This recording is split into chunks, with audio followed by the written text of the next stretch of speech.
새날을 주신 하나님을 찬양합니다. 오늘 이 한날도 하나님께서 책임지시고 우리의 삶을 인도하시는 그 거룩한 삶으로 주의 영광으로 하나님이 함께 하실 줄 믿습니다. 우리 함께 찬양하며 믿음으로 나아갈 때 새벽에 새벽빛을 주시는 그 하나님께서 우리의 마음에 광명을 비추시고 그 광명이 치료의 광선이 되게 하시며 하나님의 은혜로 덮어주실 줄 믿습니다.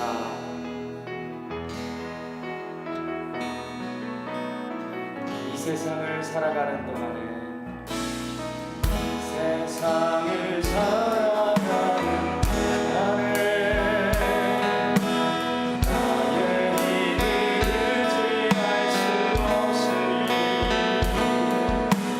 기도하고 낙심하지 말 것을 주께서 참 소망이 되심이라. 주의 길을 걸어가는 동안에 주의 길을 걸어가는 동안에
할렐루야.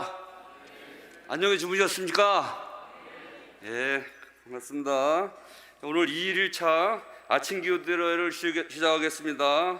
찬송가 496장 부르시면서 우리 주님 앞으로 나가겠습니다. 힘차게 찬송하겠습니다. 힘차게. 박수입니다. 새벽부터 우리 사랑함으로써 성령의 씨를 뿌려봅시다.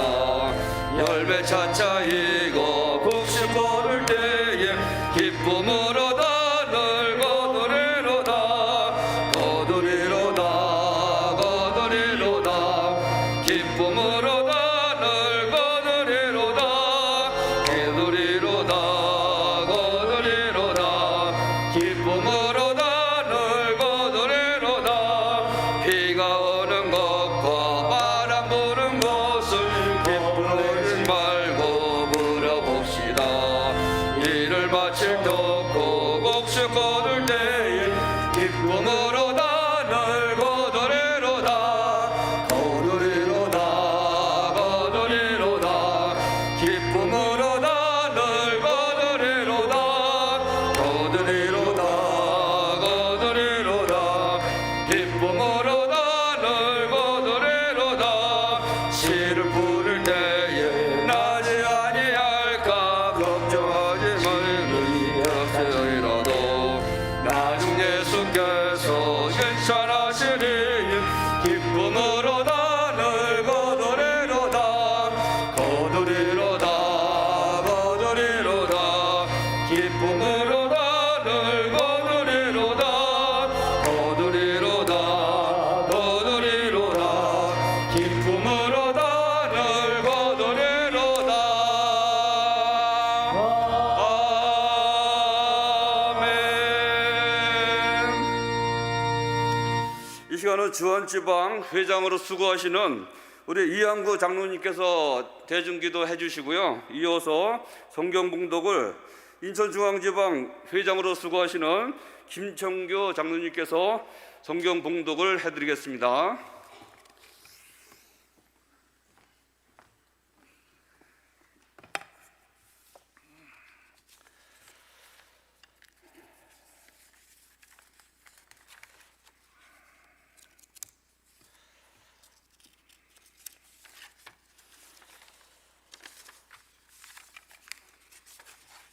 할렐루야. 영광을 받으시기에 합당하신 하나님 아버지, 오늘 이곳 평창에서 새날 새아침을 우리에게 허락하시고 새벽을 깨우며 말씀과 찬양과 기도로 하루를 시작하게 하시니 하나님 아버지 감사합니다. 여지껏 세상 가운데 살면서 알게 모르게 우리는 많은 죄악을 물먹듯 하며 살면서도 회개치 아니하고 교만하게 살아온 결과 생각지 못한 코로나19로 인하여 이제 코로나와 함께 살아야 하는 위드 코로나 단계까지 이르게 된 줄 압니다. 이 시간 엎드려 회개하오니 우리의 죄가를 용서하여 주시고 정결된 모습으로 신령과 진정으로 예배할 수 있는 은혜를 베풀어 주시옵소서. 이번 영성 수련회를 통하여 저희들의 심령이 새로워져 지난날의 온갖 더러운 마음을 벗어버리고 깨끗함으로 충만케 역사하여 주시옵소서. 말씀을 들을 때에 일절이 사탄막이 틈 못하게 화양검으로 울타리쳐 주시고 듣는 우리는 말씀에 집중하여 메마른 우리의 마음밭이 옥토가 되게 하여 주셔서 30배, 60배, 100배의 좋은 결실을 거두어 예배의 승리자가 되게 하여 주시옵소서. 하나님 아버지, 이 시간 주께서 귀히 쓰시는 강사 안세기 목사님을 저희에게 보내주시니 감사합니다. 오래전부터 기도로 준비하게 하신 안세기 목사님, 주님께 특별히 간구하니오니 말씀 증거하실 때에 능력을 7배나 더하여 주셔서 하늘문을 열어주시어 말씀으로 성령 충만케 하셔서 이번 영성 수련회를 통하여 우리가 세상에 나아가 많은 사람을 구원하게 하시고 새로운 신앙의 결단을 하는 평신도 영성 수련회가 되게 은혜를 베풀어 주시옵소서. 그리하여 기독교 대한감리회 중부연회가 더욱 뜨겁게 성장하며 은혜 충만한 중부연회가 되게 하여 주시옵소서. 이번 행사를 위하여 밤낮으로 애쓰며 수고한 회장님과 준비위원장, 임원진들의 정성을 이 시간 모두어 주님께 드리오니 주님 홀로 영광 받으시옵소서. 예수 그리스도의 이름으로 기도하옵나이다. 아멘.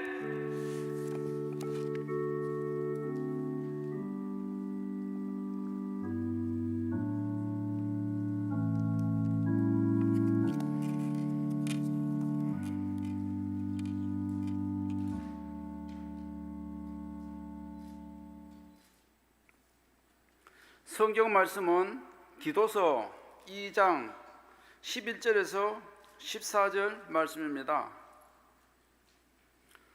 모든 사람에게 구원을 주시는 하나님의 은혜가 나타나 우리를 양육하시되 경건하지 않는 것과 이 세상 정욕을 다 버리고 신중함과 의로움과 경건함으로 이 세상에 살고 복스러운 소망과 우리의 크신 하나님 구주 예수 그리스도의 영광이 나타나심을 기다리게 하셨으니 그가 우리를 대신하여 자신을 주심은 모든 불법에서 우리를 속량하시고 우리를 깨끗하게 하사 선한 일을 열심히 하는 자기 백성이 되게 하려 하심이라. 아멘.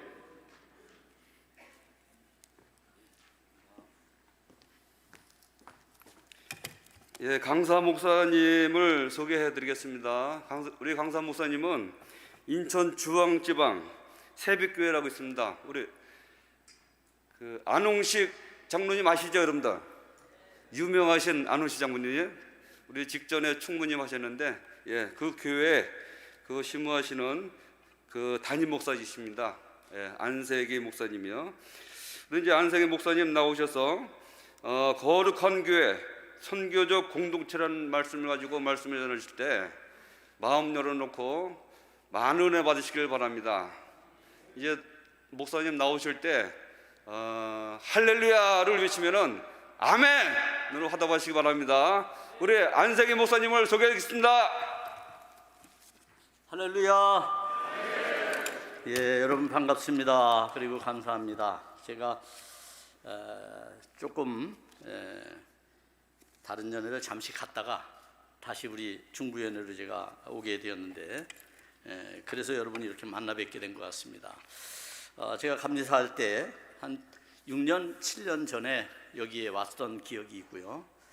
그리고 그때 아주 꽉 찬 그런 성도들이 함께 예배드리고 그리고 은혜를 나눴는데, 오늘 아주 정말 이 위기의 시대, 코로나 아직도 이제 위드 코로나를 우리가 이제 시작하는 단계에 있기 때문에 우리에게 많은 조심성이 있고 그리고 불안함이 있지만 믿음으로 이곳까지 오신 여러분 정말 환영하고 그리고 축복합니다. 하나님께서 여러분의 은혜의 그러한 그 여정 가운데 하나님이 함께 해주시고 오늘도 귀한 말씀을 통해서 우리가 은혜를 나누고 또 비전을 함께 꿈꾸는 그런 새벽이 됐으면 좋겠습니다. 여러분 모두 축복합니다. 우리 옆 사람에게 잘 오셨습니다. 한번 인사하십시다. 네, 제가 아시는 장로님들도 계시고요.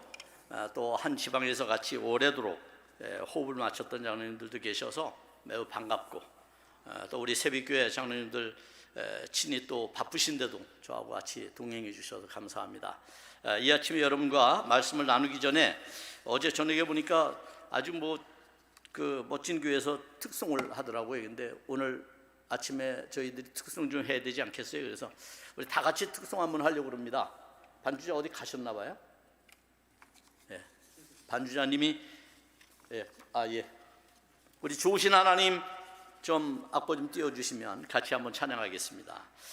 여러분이 잘 모르실지도 모르겠어요. 그러나 우리 한번 같이 불러봅니다.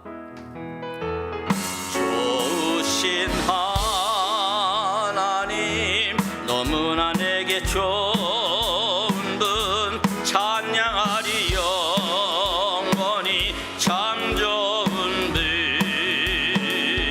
좋으신 하나님 너무나 내게 좋은 분 찬양하리 영원히 참 좋은 분 워워워 난 노래하리라 내 평생 사는 동안 내 주님 함께 하시니 난 찬양하리라 할렐루야 좋으신 하나님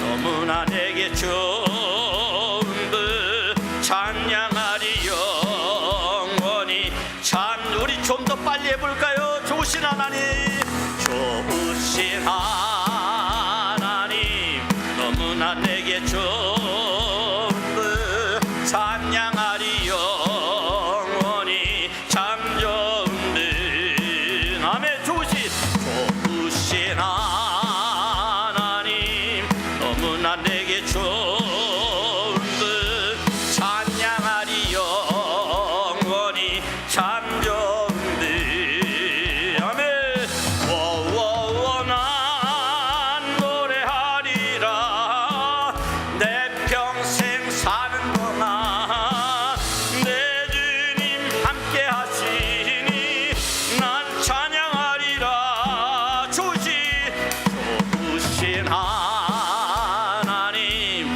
너무나 내게 좋은 분 찬양하리 영원히 참 좋은 분 할렐루야 박수로 하나님 앞에 영광 돌립니다. 네 감사합니다. 여러분 하나님이 얼마나 좋으십니까? 우리가 이 좋으신 하나님 때문에 삶맛도 나는 것이고 어려운 위기 상황에서도 소망을 갖는 거고 소망의 인내함으로 이 자리에 함께 계신 줄 믿습니다. 우리 평신도 회장님을 비롯해서 남성기 회장님을 비롯해서 우리 평신도부 전체가 이런 자리를 마련하는 것은 중부연회가 매우 역동적이고 그리고 하나님께서 중부연을 통해 일하시는 능력이 우리 한국 감리교회 안에 있다 이렇게 확신을 합니다. 그래서 오늘 저는 여러분과 함께 이 아침에 거룩한 교회 선교적 공동체라고 하는 말씀의 주제를 가지고 함께 은혜를 나누려고 합니다. 남성교회 주제가 모든 것이 합력하여 선을 이루는 남성교회라고 그랬어요. 우리가 모든 것이 합력하여 선을 이룬다라고 하는 것은 성경에 있어서 가장 중요한 주제이기도 합니다. 그런 의미에 있어서 오늘 우리는 이 교회에 대한 본질적인 질문부터 시작하면서 말씀을 시작했으면 좋겠어요.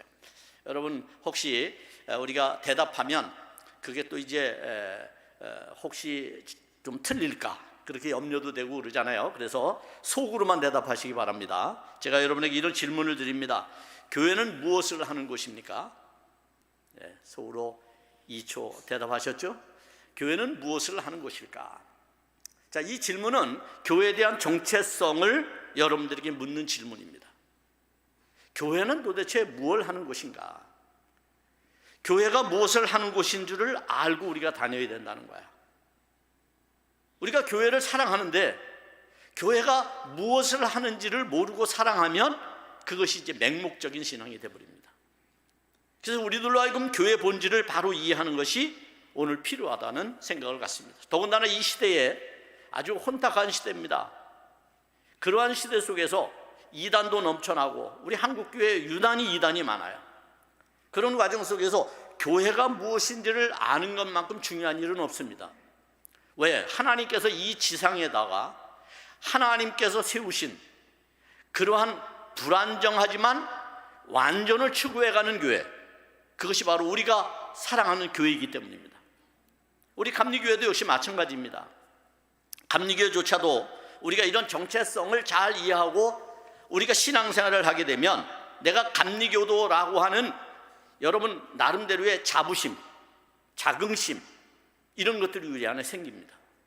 그래서 자신 있게 어디 가서 나도 감리교인이다라고 말할 수 있는 거죠. 저는 우리가 감리교인이라고 하는 것은 매우 위대한 선언이다 이런 생각을 합니다. 성경에 가장 위대한 선언이 있습니다. 그것은 창세기 1장 1절입니다. 성경을 시작할 때 왜 우리는 이 선언을 해야 되는가라는 것이죠. 이 선언을 하는 이유는 하나님에 대한 본질적인 이해를 하고 있기 때문이라고 얘기할 수 있어요. 하나님에 대한 이해, 우리가 믿는 하나님, 그 하나님이 어떤 하나님인가, 그 하나님에 대한 이해를 창세기 1장 1절은 우리에게 명확하게 고백하도록 그렇게 해주고 있어요. 그래서 창세기 1장 1절은 우리의 신앙 고백이에요. 여러분의 신앙이 창세기 1장 1절부터 출발해야 하나님의 여정 속에 여러분들이 온전히 오롯이 걸어갈 수가 있습니다. 이것이 성경이 우리에게 주는 아주 재미있는 그러한 말씀의 놀라운 신비다 이렇게 얘기할 수가 있겠죠. 자, 교회의 정체성. 그래서 때로 우리가 교회를 사랑한다고 말할 때에 우리 건물의 교회를 지나치게 의존할 때가 많습니다. 그러나 성경은 또 신학에서는 교회를 건물에 제한을 두지 않습니다. 사실은 교회 본질은 누구입니까? 바로 여러분입니다. 우리가 교회의 본질입니다. 그리고 우리가 교회의 일원이고 우리가 교회의 실제적 존재입니다. 그런데 이 교회가 왜 교회다울 수 있느냐라는 것이죠. 우리가 어떻게 교회가 될 수 있느냐? 이게 이제 구원의 신비 속에 나타나는 결과들이에요. 그것은 여러분이 예수 그리스도를 환영하고 영접했기 때문입니다. 여러분의 마음에 예수 그리스도를 영접했기 때문에 가능하게 된 일이에요. 그래서 우리가 교회가 된 거예요. 그렇기 때문에 우리는 굉장히 존귀한 거예요. 건물이라고 하는 건 물질적으로, 물리적으로 지어진 거 아닙니까?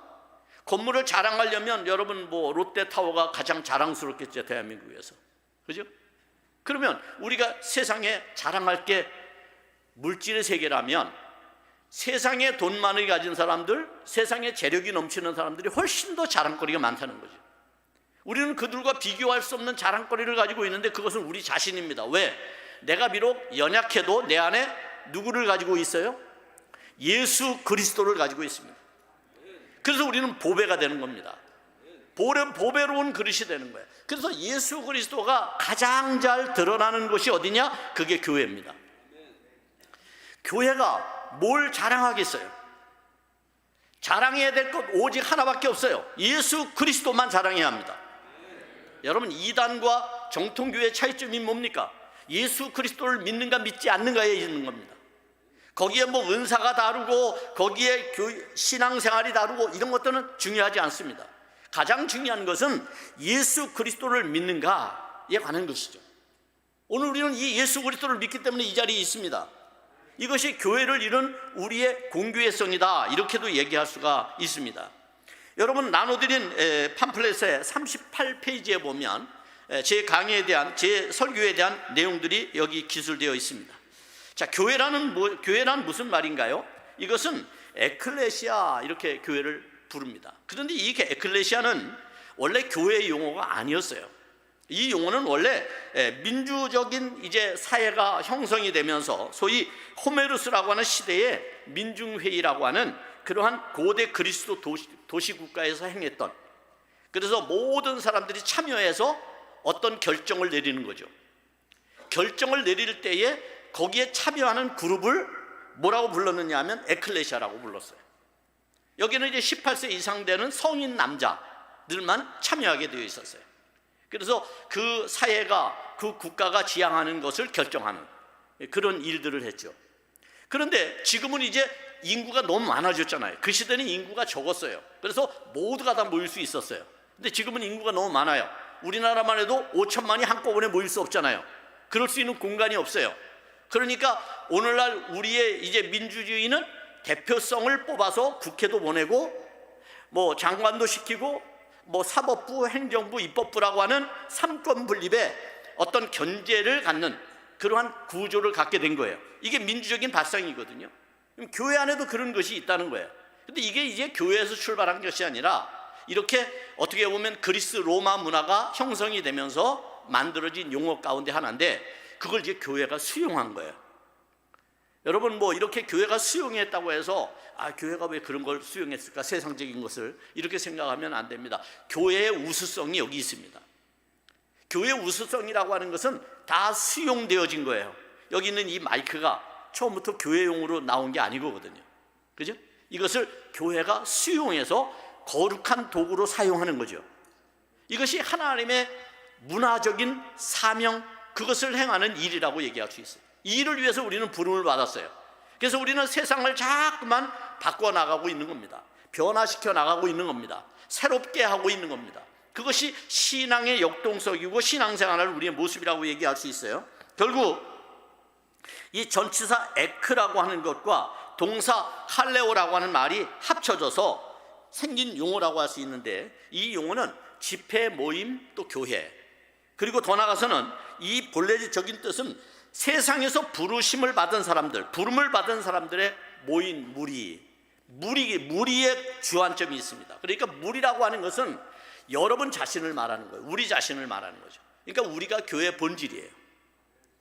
이것을 우리가 늘 잊지 않으면 안 됩니다. 이것을 잊어버리면 큰일 나는 겁니다. 우리의 정체성을 잃어버리는 것입니다. 교회를 뜻하는 에클레시아는 예수 그리스도를 구주로 고백하는 무리들의 모임이라고 우리가 부를 수 있는 겁니다. 그래서 이것이 우리의 대명사가 되어버렸죠. 에클레시아라는 말이, 교회라는 말이 말이죠.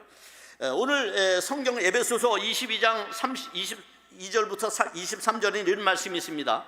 또 만물을 그 발 아래 복종하게 하시고 그를 만물 위에 교회의 머리로 삼으셨느니라. 교회는 그의 몸이니 만물 안에서 만물을 충만하게 하시는 이의 충만이니라. 이렇게 말을 했어요. 자, 교회로 하여금 이 세상을 충만하게 한다는 거예요. 교회로 하여금. 세상이 왜 이렇게 불평이 많을까요? 왜 이렇게 충만함이 부족하다가 아우성일까요? 교회가 그것을 채워야 된다는 명령이기도 합니다. 또한 히브리서 2장 12절에 말씀합니다. 내가 주의 이름을 내 형제들에게 선포하고 내가 주를 교회 중에서 찬송하리라. 이렇게 말했어요. 교회 중에서 찬송한다는 것은 하나님께서 교회를 통해서 하나님의 뜻을, 하나님의 영광을 세상에 나타낸다는 의미입니다. 그래서 교회 자체가 바로 영광이 된다는 거예요. 그러면 건물이 영광이 될까요? 아니죠. 여러분 자신이 세상에 나가 영광이 된 것. 그래서 주님은 우리를 뭐라고 정의하셨어요? 빛과 소금이라고 정의하시는 겁니다. 여러분이 빛처럼 소금처럼 세상에 나가 살면 세상 사람들 어두움에서 건져낼 수 있고, 그리고 타락한 죄성에서, 죄의 본성에서 구원시킬 수 있는 겁니다. 그것이 하나님께서 우리에게 부여하신 일이라는 것이죠. 이제 사도 바울은 이것을 그리스도의 몸이다라고 말했습니다. 그리스도의 몸이라고 하는 이야기는 그리스도께서 우리 이 땅에 당신을 나타내신 방식, 소위 말하면 예수님께서 자기의 존재를 드러내신 방식, 그 방식이 뭐냐? 그게 교회라는 거예요. 그래서 교회를 보면서 세상 사람들은 하나님을 봐요. 교회를 보면서 세상 사람들은 그리스도가 어떤 분인지를 알게 돼요. 성경을 이걸 좀 더 구체적으로 뭐라고 말했느냐 하면, 제가 지난주에 우리 교인들과 함께 나눈 말씀인데요, 이걸 사랑이라고 말했습니다. 여러분, 하나님께서 자기를 우리에게 계시하셨어요.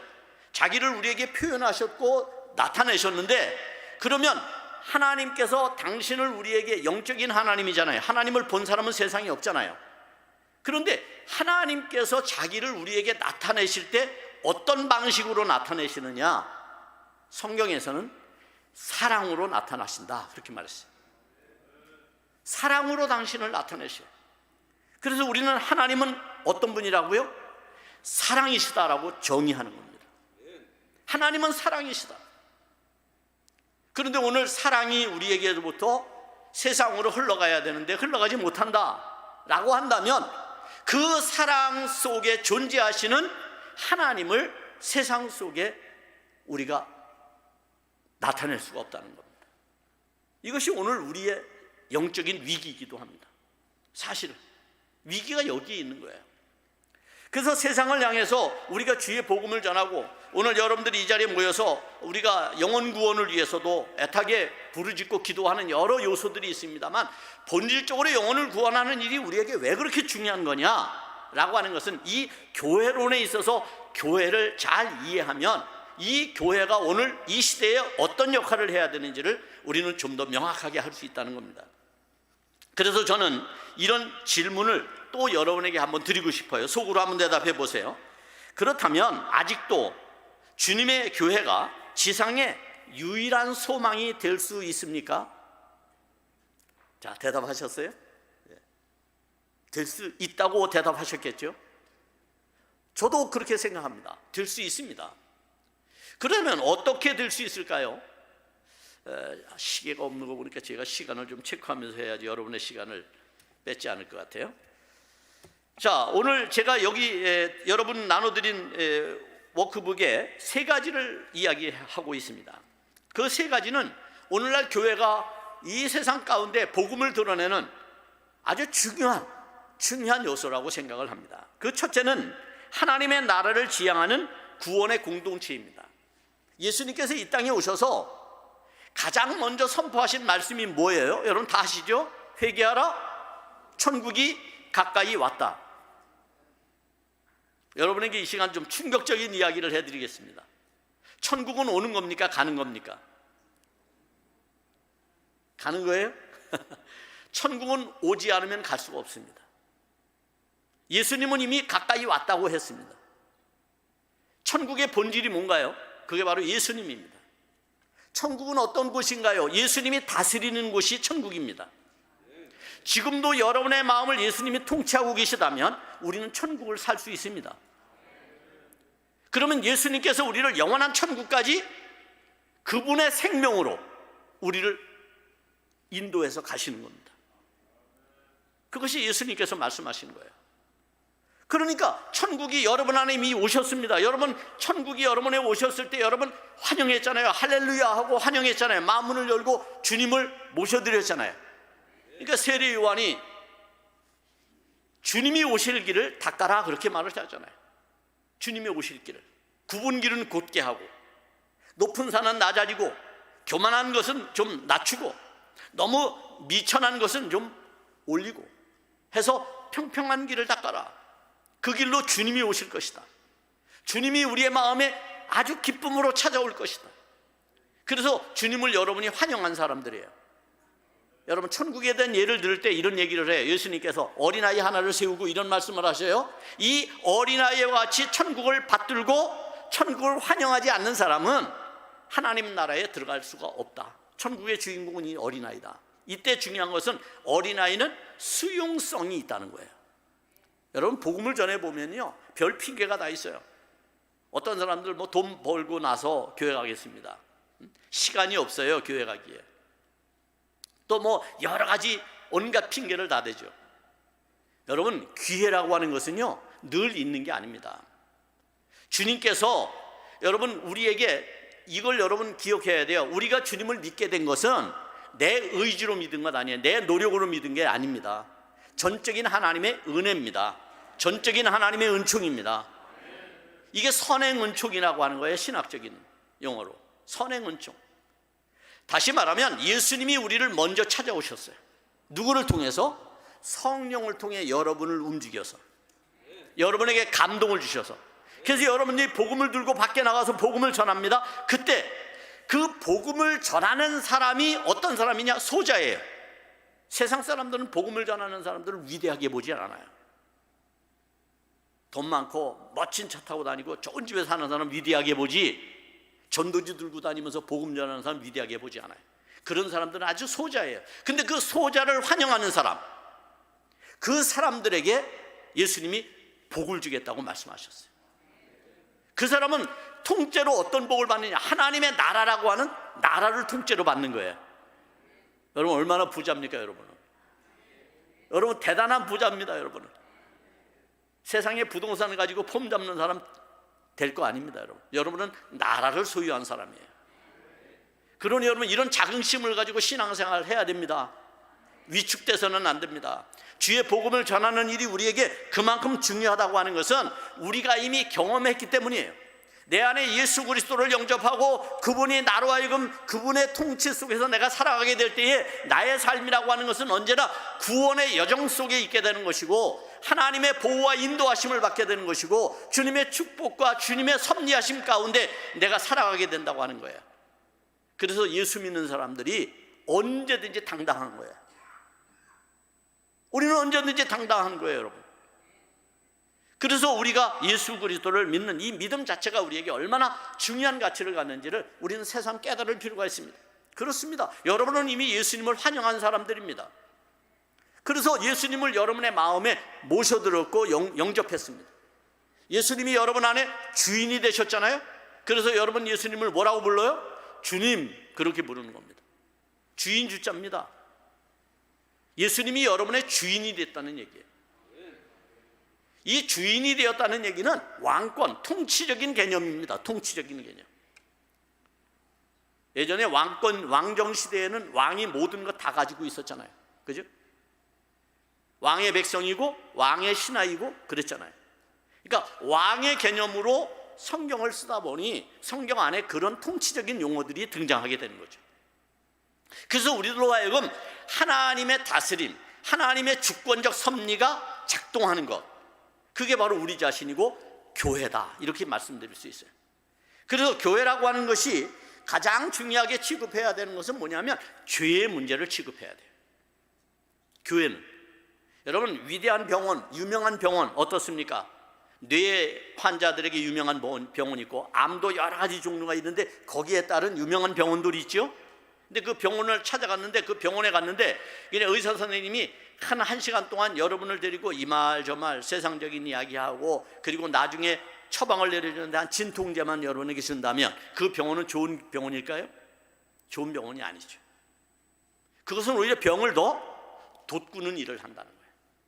잠시의 고통을 잊게 하기 위한 몰핀을 맞는 것은 마약에 취하는 것은 그것은 우리의 삶을 바꾸는 데 있어서 아무 능력이 되지 못한다는 거예요. 교회가 바로 그와 같은 일을 해야 돼요. 교회가 죄의 문제의 전문가입니다. 교회는 죄의 문제에 있어서 탁월한 능력을 가지고 있습니다. 왜냐하면 예수 그리스도가 모든 죄를 사해 주시기 때문에. 그게 교회가 가지고 있는 엄청난 권위예요. 권세예요. 이것을 누구도 무너뜨릴 수가 없어요. 이것을 여러분이 가지고 있단 말이에요. 우리 안에 있단 말이에요. 그래서 여러분이 남을 축복하면 그 사람이 복을 받아요, 안 받아요? 복을 받아요. 그래서 여러분이 저주하면 저주 받아요. 왜 이런 일이 생기는지 아십니까? 하나님께서 여러분에게 그 사람을 사할 권세를 주었기 때문이에요. 그래서 내가 용서하면 내가 용서해 주겠다. 성경이 그렇게 말씀하시는 거예요. 내가 용서하지 않으면 안 되는 일이에요. 그게 하나님께서 여러분에게 주신 권세예요, 여러분. 이제까지 권세를 좀 사용해 오셨습니까? 잘 사용하셨다면 여러분 복 있는 사람입니다. 여러분 주위에 복 받는 사람들이 많을 거예요. 그런데 그걸 사용하지 못했어요. 그럼 여러분 주위에 저주받는 사람이 많을 거예요. 이건 너무 통탄할 일 아니겠어요? 우리가 복음에 대한 이런 다른 이해를 가지고 살면 얼마나 이것이 우리에게 중요한지를 우리가 알게 됩니다. 성경에 이런 말씀이 있습니다. 수고하고 무거운 짐진 자들아 다 내게로 오라. 마태복음 11장 28절이죠. 여기서 수고하고는 무슨 뜻일까요? 이건 능동태로 사용이 되는 건데요, 이건 내가 원해서 시작했는데 그게 고통이 되는 거예요. 여러분 모든 인간은요 이 수고하고 무거운 짐에 다 억눌려 있습니다. 여기에 지배를 받고 살아갑니다. 그래서 이것을 지배받고 있는 우리에게 이것을 해결하지 못하니까 예전에는 이걸 뭐라고 생각했어요? 이걸 운명이라고 생각했어요. 그거 운명을 해결해야 되니까 사주팔자를 보고 점을 봤어요. 그런데 성경은 이런 일에 대해서 너무나 간단하게 우리에게 설명을 해주고 있어요. 너무나 간단하게 수고하고 무거운 짐진 자. 수고한 사람은 누구예요? 내가 원해서 어떤 일을 시작했는데 그게 고통이 돼요. 여러분 그런 사람 많잖아요. 내가 원해서 주식 투자했는데 다 날려먹었어요. 내가 원해서 사업을 시작했는데 잘 안 됐어요. 내가 원해서 즐거운 일에 참여했는데 그 관계가 틀어졌어요. 이게 고통이라는, 모든 인간의 욕망이라고 하는 것은 늘 언제나 우리에게 그런 결과들을 만들어낸다는 거예요. 그 다음에 무거운 짐이라고 하는 것은 수동태로 사용이 되는데, 이것은 원치 않은 일에 그냥 엮여 들어가는 거예요. 여러분, 원해서 된 일도 있지만 인생을 가만히 살다 보면 나는 원하지 않았는데 그렇게 된 일들도 너무 많아요. 여러분, 뭐 병을 갖고 싶어서 가졌나요? 살다 보니까 생활 습관 때문에, 환경 때문에 우리에게 병이 찾아왔단 말이에요. 이건 원치 않은 일이에요. 근데 찾아온 거예요. 거기에 짓눌려 살아가요. 죄의 문제도 그럴 수 있어요. 원치 않았는데 내가 그 짐을 떠안는 상황이 돼버린 거예요. 자, 이런 사람들에게 예수님은 그들을 초청해서 이렇게 말씀합니다. 수고하고 무거운 짐진 자들아 다 내게로 오라. 내가 너희를 쉬게 하겠다. 편히 하겠다. 이 문제를 해결해 주겠다. 내게 와서 배워라. 내게 와서 배워라. 예수님께 와 배우면 인생의 문제가 가벼워지는 겁니다. 자유로워지는 겁니다. 그래서 진리 안에서 자유다라고 말하는 거예요. 우리가 어디 얽매여서 살았던 과거를 생각해 보세요. 이사도 함부로 가지 못했고, 어디 가려면 여러분 뭐 여러 가지 농사를 지려도 우리 제 할아버지도 아침에 보면 꼭 화토장을 이렇게 띄시더라고요. 오늘 날이 좋을래나? 그 시대는 뭐 이렇게 뭐라 그러나요? 그 비가 오는지 안 오는지 그것을 이야기해 주는 곳이 없었기 때문에, 그래서 화토장을 띄워서 날씨도 맞추고 이런 일들을 하더라고요. 여러분, 그게 습관적으로 사실은 한 거예요. 그게 다 좀 보는 거거든요. 어떻게 보면 우리가 심시풀이로 하는 거지만 그 의미와 속성을 우리가 잘 들어가 보면 그게 다 그 안에 그런 사람들의 어떤 기대 심리, 그리고 대자연 속에서 경험되어지는 일들이 그 속에 있는 거예요. 이 죄의 문제를 해결하는 것이 굉장히 중요해요. 그래서 제가 남동 지방에서 목회를 한 16년 했습니다. 그때 제가 섬기던 교회가 아주 시족부락이었어요. 그리고 인천에서는 거의 시골 동네 같았어요. 인천 대공원을 끼고 있는 마을이었어요. 뭐 이 정도 되면 이제 다 여러분이 아시겠죠. 그곳에 가면 한 600년 정도 된 느티나무가 있어요. 마을의 중심에 딱 수호신이에요. 그게 그 마을에. 제가 그 마을을 이제 그 교회를 부임하고 났더니 여전히 동네 사람들이 경로당에서 예를 들어 여행을 간다, 무슨 이 동네에 무슨 일이 있다 그러면 그 느티나무에 와서 전부 제사를 지내고 갑니다. 안녕을 기원하는 거죠. 그런데 이제 옛날에는 뭐 제사상을 차리고 이렇게 했지만 지금은 바쁜 시절이니까 그렇게 안 하고 전부 컵에다가 막걸리를 받아다 놓고, 그리고 떡조가리 갖다 놓고, 그리고 전부 빌고 가더라고요. 어느 날 제가 그렇게 하길래 유심히 봤어요. 그리고 제가 어떤 현상을 보게 됐어요. 그리고 제가 어떤 기회가 있어서 경로당에 놀러 갈 기회가 있었어요. 그래서 경로당에 갔죠. 이런 얘기를 하면서 제가 이런 얘기를 했어요. 농담 삼아서. 어르신들 어디 놀러 갔다 오셨죠? 그랬더니 가기 전에 뭐 하셨어요? 그랬더니 우리가 편안하게 또 안전하게 잘 갔다 오도록 우리가 제사 지내고 갔다고. 근데 여러분 귀신 보셨어요? 그랬더니 아니, 본 적이 없는데. 나는 봤어요. 깜짝 놀라시더라고요. 내가 귀신을 봤어요. 여러분이 제사를 지내고 갔는데 귀신이 와서 여러분 제사법을 먹고 가더라고요. 그랬더니 깜짝 놀라는 거예요. 그러면서 목사님 역시 다르다고, 귀신을 본다고. 어떻게 생겼냐고 그러길래 귀신이 4발이 달렸더라고요. 귀신이 털이 보송보송한 게, 알록달록한 게 이쁘더라고요. 눈이 아주 동그란 게, 귀가 쫑긋한 게, 꼬리가 아주 탁 올라가 있는 게 너무 멋있더라고요. 그랬더니 점점 호기심이 생겨. 고양이라고. 산에 있는 고양이들이요 와가지고 막걸리 다 먹고 올 때는 4발로 잘 걸어왔다가 갈 때는 한 8발로 걸어가는 것 같아요. 비틀비틀거리면서. 그래서 제가 그런 얘기를 했어요.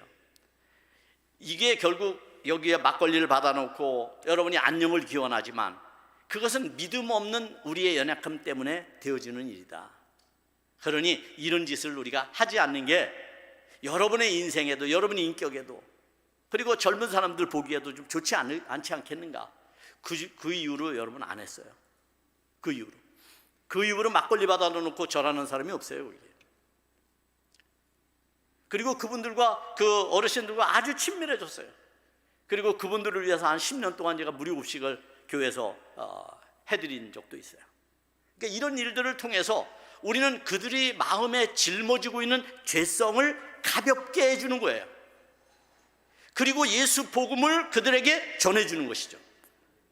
그분들이 자연스럽게 교회를 경계하고 교회를 무시하고 교회를 적대시했는데 나중에는 자연스럽게 교회를 받아들이고 교회에 출석을 하고 교회에 나오고 교회가 무슨 건축을 할 때에 경로당에서 큰 헌금도 해주고 그랬어요.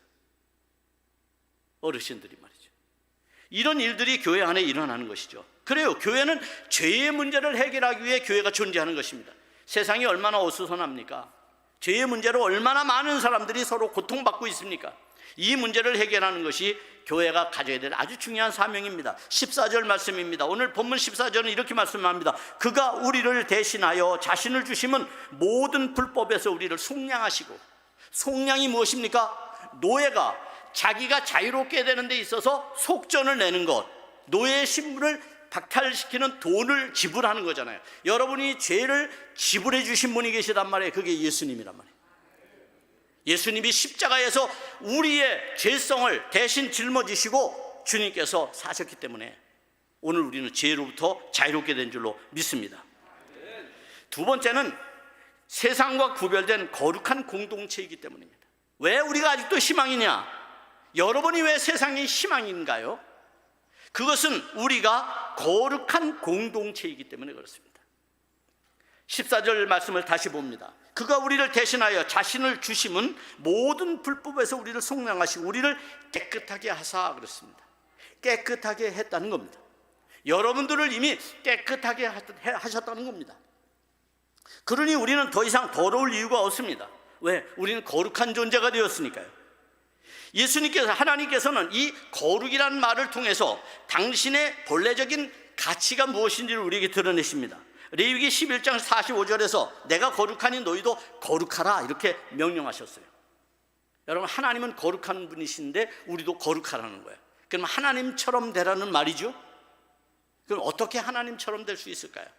이 카도시라고 하는 이 거룩이라고 하는 히브리어는 카도시입니다. 이 카도시라고 하는 이 말은 어떤 뜻이냐 하면 그것은 구별되었다, 분리되었다, 그런 뜻이에요. 그러면 구약 성경을 여러분 상상해 보십시오. 분리되고 구별된 것은 뭐죠? 제물입니다. 양, 소. 하나님 앞에 제사를 드릴 때 자신의 죄를 씻기 위해서 제사를 드릴 때에 하나님 앞에 드리는 제물은 구별된 거예요. 많은 양들 가운데서 온전하고 깨끗하고 성결한 것을 구별해서 하나님 앞에 드리는 거죠. 그것이 거룩이란 말이에요. 여러분은 세상 가운데서 하나님께 바쳐진, 하나님께 드려진 구별된 거룩한 성도라는 얘기입니다. 그런데 그렇게 말하면 또 구별됐다라고 하는 것은 나와 직접적 관련이 없어요. 그죠? 구별된 거니까. 그래서 그리스도인들이 적극적으로 세상을 살아가는 데 있어서 좀 더 적극성을 갖기가 어려워요. 이걸 좀 더 다른 말로 표현을 하면 어떤 걸까요? 이것을 다르다고 표현할 수 있어요. 자, 많은 양들 가운데, 많은 사람들 가운데 우리는 다른 사람이에요. 그러니까 다르다고 하는 것은 굉장히 적극적으로 우리의 삶을 변화시켜 갈 수 있는 가능성을 그 용어 속에서 찾아볼 수 있다는 거예요. 우리는 그래서 세상 사람과 다르게 살아야 돼요. 세상 사람과 다른 존재예요. 하나님은 우리와 다른 분이에요. 그분은 우리와 같지가 않아요. 그분은 너무 완전하셔요. 너무 지고지순하셔요. 너무 거룩하셔요. 너무 전지전능하시고 무소부지하시고 창조주 하나님이셔요. 능력이 많으신 분이에요. 우리와 전혀 다르신 분이에요. 여러분도 세상 사람들과 달라야 된다는 거예요. 이게 예수 믿는 사람들이 가져야 될 두 번째 권세예요. 우리가 다르게 살아감으로써 그들에 대하여 맛을 낼 수 있어야 합니다. 그들로 하여금 관심을 갖게 해야 합니다. 그들이 감동을 받게 해야 합니다. 그들이 설레게 해야 합니다. 빨리 끝나라는 얘기 같네요. 예, 끝내겠습니다. 빨리. 여러분, 오늘 우리가 이것이 바로 예수 믿는 사람들의 가치관입니다. 교회라고 하는 것을 이야기할 때 교회의 정체성은 무엇인가? 그래서 요한계시록 17장에 보면, 무력으로 교회를 핍박하는, 소위 말하면 교회를 무너뜨리는 세력이 있어요. 이 세 가지 세력을 요한계시록에서 이야기합니다. 하나는 바다에서 나온 짐승입니다. 이것은 무력으로 교회를 핍박하고 짓밟는 세상의 세력입니다. 소위 당시로 말하면 로마 정권이죠. 로마가 기독교를 박해했으니까 말이죠. 두 번째는 땅에서 나온 짐승입니다. 이것은 거짓된 진리로 사람들을 혼란하게 하는 사람들입니다. 거짓 선생이라고 말하죠. 신학시대에 보면. 이것은 오늘날로 말하면 이단입니다. 이단이 교회에 침투해서 우리를 혼란스럽게 합니다. 그래서 교회를 박해합니다. 따라서 물리적인 박해가 있고 우리의 영적인 박해가 있습니다. 그 다음에 또 하나의 박해가 있습니다. 그것은 바로 뭐냐면 마지막 세 번째, 바벨론의 음료입니다. 이 바벨론의 음료라고 하는 것은 우상 숭배와 같은 것을 말합니다.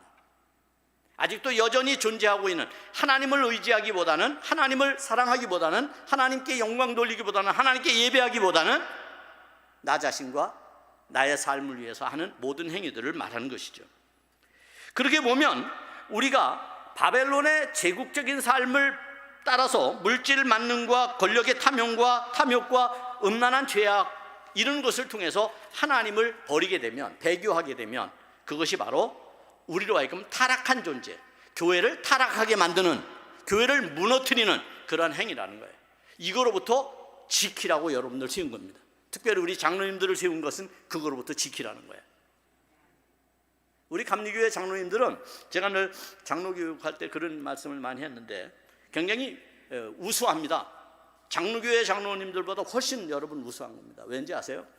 원래 이제 우리 감리교회는 장로제도는 원래 없었어요. 그런데 이제 우리가 생겼죠. 생긴 이유 가운데 하나가 뭐냐면, 그 전에는 교회가 많았는데 목사님들이 부족했어요. 그러다 보니까 본처 사역자라고 하는 사람들이 있었어요. 목사님의 명을 받아서 그 교회에 새벽 기도도 하고, 기도도 인도하고, 기도의 수요 기도에도 인도하고, 그런 사람들이에요. 그 사람들이 누구냐? 바로 지금의 장로님이 된 거예요. 그 직책이. 그러니까 이걸 엄밀히 말하면, 옛날로 말하면 전도사예요. 전도사. 그래서 나름대로 교회를 맡아서 관리하고 영적인 지도를 하고 치리하는 이런 일들을 했어요. 그러니까 매우 사실은 수준이 높은 거예요. 어떻게 보면 가치로 따진다면. 그게 감리교회 또 우수성일 수도 있어요. 우리가 그렇게 생각을 하면. 자, 이런 상황들을 우리가 총체적으로 생각해 보면 우리 안에서 교회를 위기에서 구원해낼 것, 교회를 위기에 빠지지 않도록 할 수 있는 것, 바로 여러분이라는 거예요. 여러분, 그런 자긍심을 가지고 교회를 잘 지켜내시기를 축복합니다. 저는 우리 새벽교회 장로님들을 참 위대하게 보는 이유 가운데 하나가, 교회를 지키기 위해 너무 많은 애를 쓰셨어요. 그런 모습을 제가 보았기 때문에. 셋째는 세상을 섬기도록 보냄을 받은 선교적 공동체입니다. 어쩌면 이게 가장 중요할 수 있어요. 14절 다시 갑니다. 선한 일을 열심히 하는 자기 백성이 되게 하려 하십니다. 왜 우리를 깨끗하게 하고 왜 우리를 속량해 주셨느냐? 그 이유는 간단합니다. 여러분으로 하여금 선한 일을 많이 하도록 하라고 불러내신 거라. 교회가 존재하는 아주 유일한 방법은 선한 일을 하는 겁니다. 이 모든 것이 합력하여 선을 이룬다라고 말하죠. 그러면 이 선이란 말은 성경에서 어떤 뜻일까요? 이 선이란 말은 우리가 윤리와 도덕적으로 말할 때에 착할 선, 이걸 사용하잖아요. 그 착함, 그것을 말하기도 합니다. 그러나 성경에서는 그보다 더 높은 뜻을 가지고 있어요. 어떤 뜻을 가지고 있냐면, 이 선은 구원의 본래적 의미입니다. 자, 삼일체는, 우리가 믿는 하나님은 어떤 하나님일까요? 유일하신 하나님이라고 말할 수 있어요. 근데 이 유일하신 하나님이라는 말만 가지고는 하나님을 설명하기 어려워요. 하나님을 설명하려면 삼일체 하나님이라고 말해야 돼요. 삼일체 하나님. 삼일체 하나님, 그러면 매우 어렵죠. 도대체 이게 알쏭달쏭해요. 신이 3개가 있다는 얘기야? 삼신론에 빠질 수 있어요. 다신론이라는 얘기야? 그거 아니에요. 하나님은 한 분이신데 그분의 격이 다르게 나타났어요. 서로 내주하고 서로 상호 의존하면서 나타났어요. 아버지 하나님으로, 아들 예수 그리스도로, 성령, 보혜사 성령으로. 그러나 그분은 하나의 하나님이셔요. 이것을 잘 설명한 게 누구냐면 동방정교에서 요한 형제라고 하는 분들이 한 4세기경에 이것을 이야기했는데, 이것이 바로 페리코레시스라고 하는 말이에요. 페리코레시스. 이 페리코레시스는 어떤 뜻이냐면, 여러분, 춤을 추는 걸 말하는 거예요. 서로 손에 손을 잡고 춤을 추는 거. 우리나라에는 어떤 춤이 있죠? 강강수월래. 여러분, 성부, 성자, 성령 하나님께서 손에 손을 잡고 춤을 추는데, 서양에서 춤을 추는 모습을 보세요. 그들은 호흡을 맞추고 발동작을 맞추고 눈을 맞추고 그리고 서로 마음을 맞추어서 춤을 춥니다. 우리가 교회의 일원으로 교회에 존재하는 것은 이 선을 이루기 위해서 합력한다라고 하는 말의 의미가 뭐냐면, 성부, 성자, 성령 삼일체 하나님께서 서로 우리를 구원하기 위해서, 아버지는 창조의 아버지로, 아들은 희생양의 아들로서, 보혜사 성령은 우리를 지키고 보호하시고 인도하시는 성령으로서 함께 역할을 맡아서 하는 것처럼, 오늘 우리가 교회 안에서 그런 일을 서로 손에 손을 잡고 해야 된다는 거예요. 교회 안에 갈등이 돼서 있으면 안 돼요. 손을 뿌리치는 대상이 있으면 안 돼요. 손을 맞잡을 수 있는 여러분이 되기를 바랍니다. 함께 손을 잡아야 힘이 납니다. 함께 손을 잡아야 능력이 생기는 겁니다. 그럴 때 창조적인 일이 일어나는 겁니다. 기적이 일어나는 겁니다. 베드로와 요한이 미문에 올라가면서, 성전에 올라가면서 걷지 못하는 사람의 손을 잡아 일으켜 세웠습니다. 손을 잡아주는 것이 얼마나 여러분 큰 능력인 줄을 알아야 합니다. 아무것도 아닌 것 같지만 그거야말로 우리가 할 수 있는 최고의 능력입니다. 이 능력의 가치를 여러분 잃어버리지 말기를 바랍니다. 교회를 우리가 섬길 때 가장 중요하게 생각해야 되는 이 선교적 공동체로서의 교회를 잘 만들어가는 일이 오늘 우리가 이 시대적 사명이라고 할 수가 있어요. 코로나 위기 때문에 뭐 어렵다 이런 얘기를 많이 하잖아요. 대안이 하나 있습니다. 그것은 이제 교회의 정신을, 교회의 가치를, 교회가 지향하는 것을 선교적 교회로 만들어가면 됩니다. 담장을 허물어야 합니다. 담을 낮춰야 합니다. 그리고 이웃에게 다가가야 합니다. 여러분 주위에 여러분의 교회를 지지하는 그룹들을 만들어내는 것이 필요합니다. 저주하지 않고 만들어내는 것이 필요하죠. 저주하지 않고. 여러분의 교회를 다니면서 사람들이 여러분의 교회에 침을 뱉거나 저주하면 얼마나 마음이 아파요. 그런 교회가 아니라 여러분 교회를 앞을 다니면서 축복하는 사람들, 지지해주는 사람들, 여러분의 교회가 무엇을 했을 때 아무도 그 말에 대해, 그 일에 대해서 브레이크를 걸지 않고 칭찬해주고 도와주려고 하고 이러는 지지그룹이 여러분에게 있어야 된다는 거예요. 성경에 그런 말씀이 있어요. 나를 반대하지 않는 사람은 다 우리 사람이다 라고 하는 예수님의 가르침이 있어요. 우리의 복음의 지경이 넓혀지는 것은 우리의 교회가 어떤 방향 전환을 하느냐에 따라 달라집니다. 세상을 향해서 문을 닫고 우리만이 구원의 백성으로 하나님을 예배할 것이 아니라 세상의 문을 열고 나가야 합니다. 제가 아주 오래전에 미국의 로버트 슐러가 있던 그런 가든 처치, 처음에 가든 처치였어요.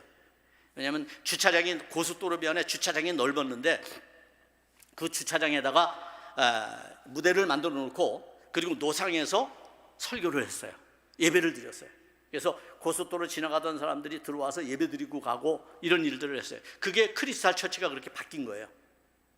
그 가든 처치였을 때, 그리고 첫 번째 교회를 지었을 때 로버트 슐러 목사님이 참 획기적인, 우리는 좀처럼 이해할 수 없는 교회를 줬어요. 제가 가봤는데 그게 뭐냐면 예배가 시작되면 교회 옆에 벽이 다 열립니다. 깜짝 놀랐어요. 우리는 예배 드리려고 하면 교회 커튼도 닫고 창문도 닫고 소리 나가면 안 돼 그러잖아요. 근데 그 사람들은 반대입니다.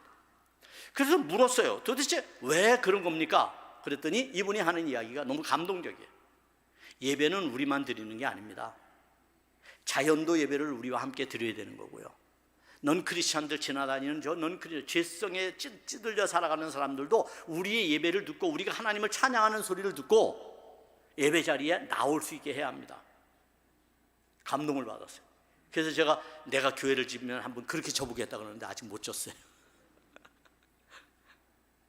우리 한국 사회는 이제 밀집되어 있고 도시 문화가 이제 밀집되어 있기 때문에 참 어려운 거예요. 어떻게 보면 좀 더 우리가 야외로 좀 나간다든지 이러면 할 수가 있겠죠.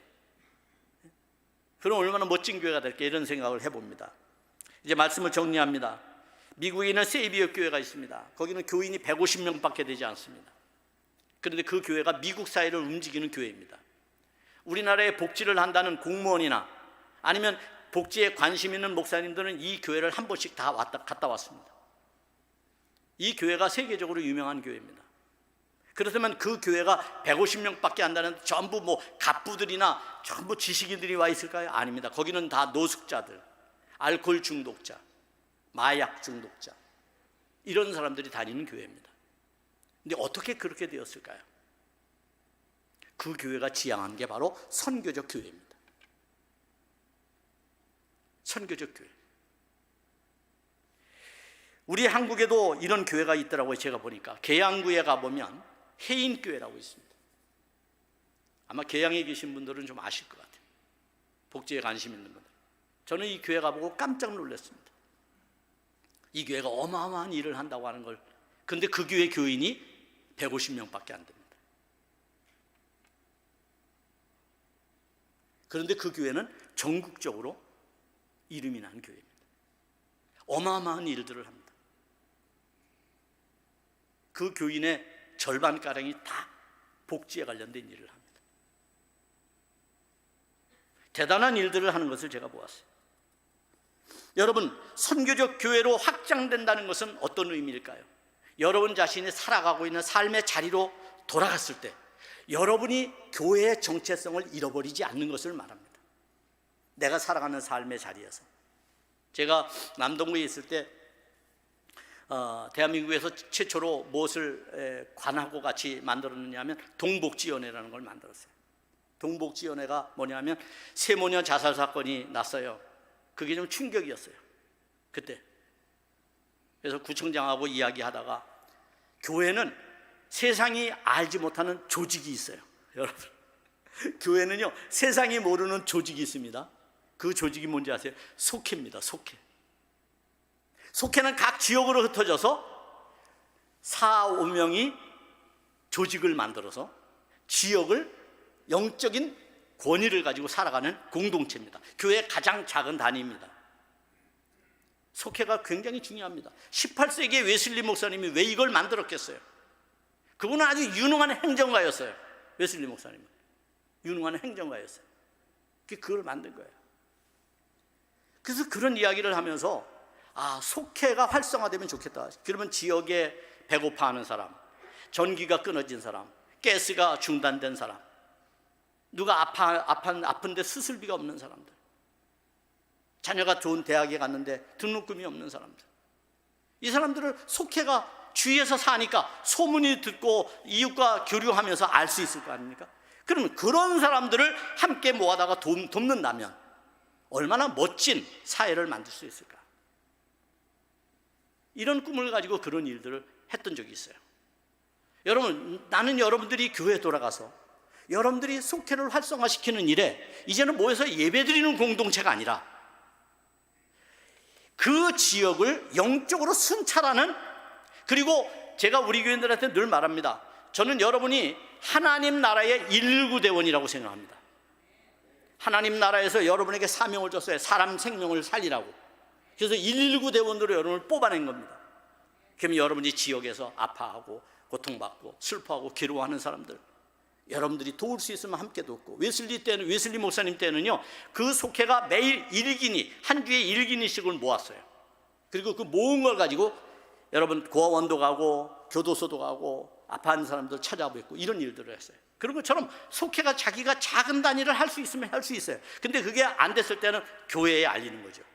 그럼 교회가 나서서 그것을 도와줄 수 있는, 이것이 바로 우리가 페리스코레시스의 역동성을 배우는 그러한 놀라운 은혜다라고 생각을 합니다. 모든 것이 합력하여 선을 이루는 것, 이제 여러분의 손에 달려 있습니다. 주님은 여러분에게 전권을 줬습니다. 우리가 어떻게 하느냐에 따라서 비록 소금이 물속에 들어가서 녹지만 그 맛을 절대 잃어버리지 않는 것처럼, 여러분도 내가 교회다, 이제 우리가 교회다라고 하는 의식을 가지고 그렇게 살아서 교회를 회복시키는 놀라운 능력이 여러분에게 있기를 주의 이름으로 축복합니다. 우리 찬양 아까 불렀던 거 한 번 더 부르고 기도 한번 하겠습니다. 좋으신 하나님,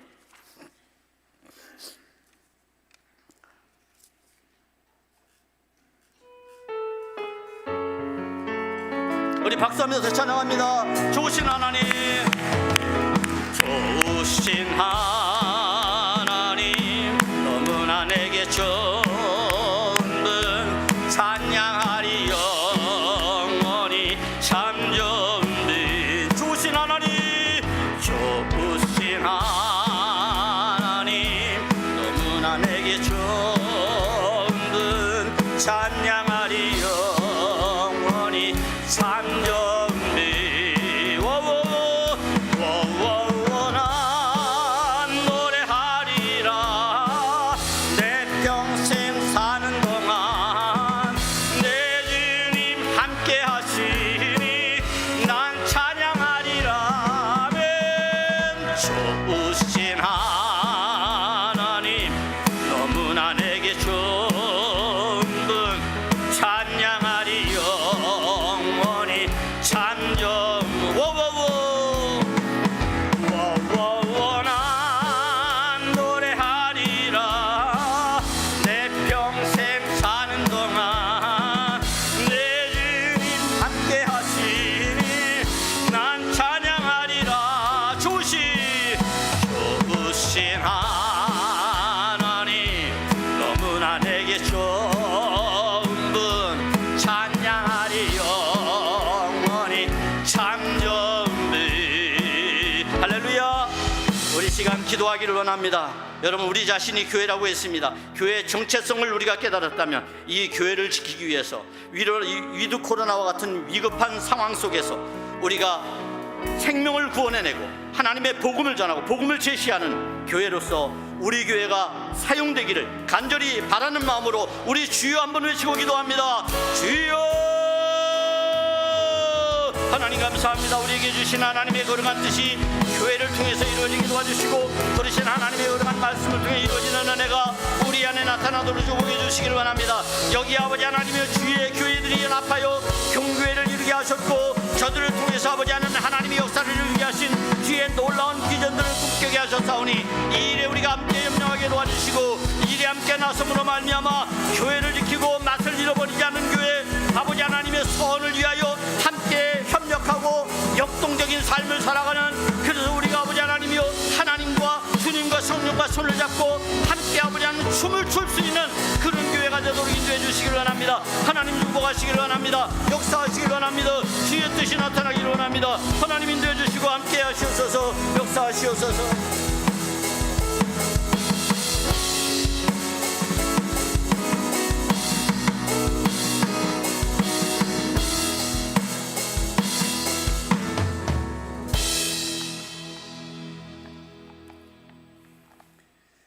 여러분들 은혜 받으셨습니까?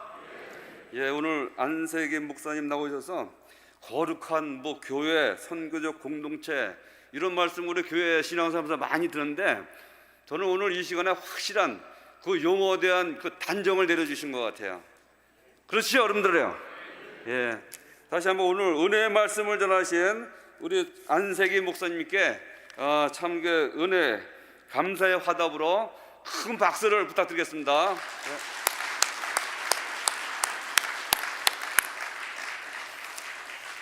이제는 광고 시간인데요.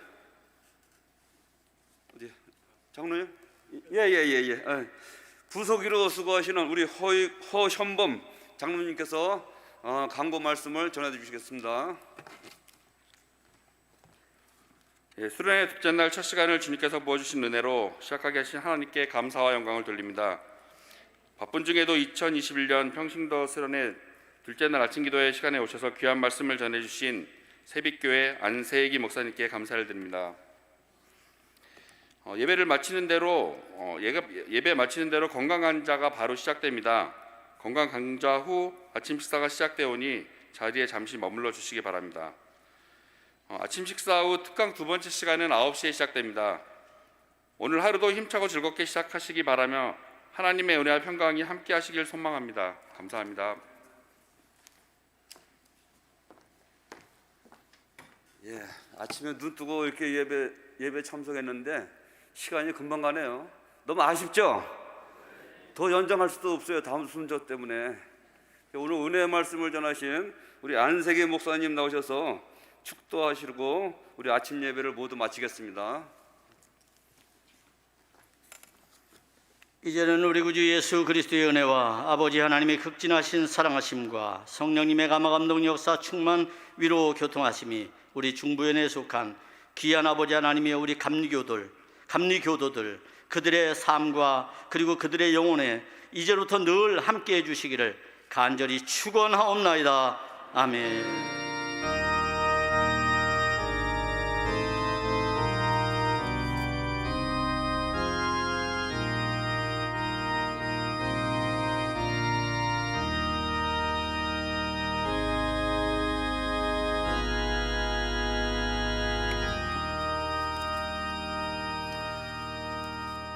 예, 자리에 잠깐 해주시고요.